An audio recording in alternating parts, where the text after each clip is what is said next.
Hi, it's HardReset and today I'll show you how to make your laptop HP OmniBook X faster.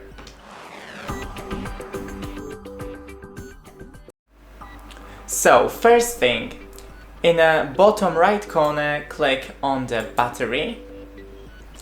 In power mode, select best performance. And in energy saver, disable the always use energy saver. Next, the bottom bar, right click on it and select Task Manager. Now go into Startup Apps, and if you have too many startup apps in here, just click on some of them and disable.